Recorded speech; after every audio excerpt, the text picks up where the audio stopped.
local news that matters on Local 22 News.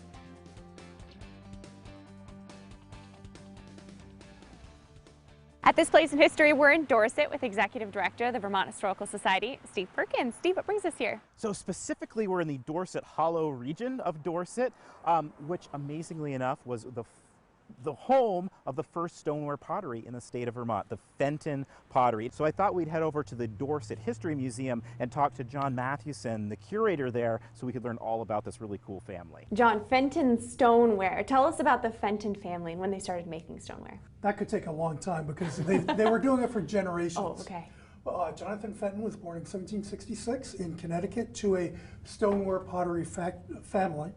He, most notably after apprenticing, went to Boston, where he co-founded the Lynn Street Pottery, and they were one of the first pottery factories in America, in the United States. Then he moved to Dorset, in Dorset Hollow, where the sign is, back in 1801.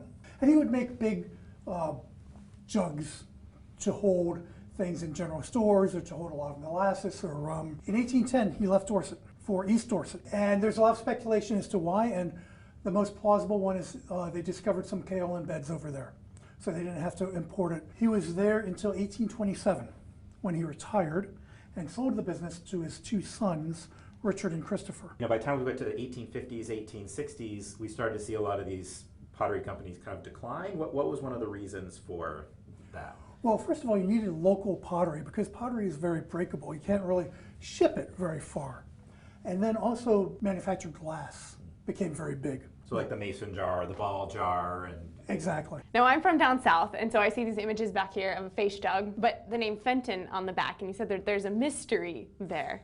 There is a great mystery there. Everywhere Jonathan Fenton went, whether it was in Hartford or Boston or Dorset or East Dorset, he would have a different, very distinctive, different stamp on his pottery. And when he was in Dorset Hollow, it was a capital J, capital F, and then a smaller E-N-T-O-N. And when he first started out in Dorset Hollow, he was using the clay from the meadowee, which when fired would become red. Because of that, because of the signature on that jug, which by the way is in the San Diego Museum of Art in Balboa Park out there, everything indicates that it would have been made early in his time in Dorset. This style of jug that you're familiar with was made by enslaved potters on southern plantations in the 1840s and 1850s. None of those indicators suggest Dorset in 1801. What's up with it? Why does it have J.F. Fenton stamp on it with that early red clay? Where was his inspiration from? Don't know. It's a complete mystery. And if anyone out there has a good answer, please let us know. There you go. At this place in history.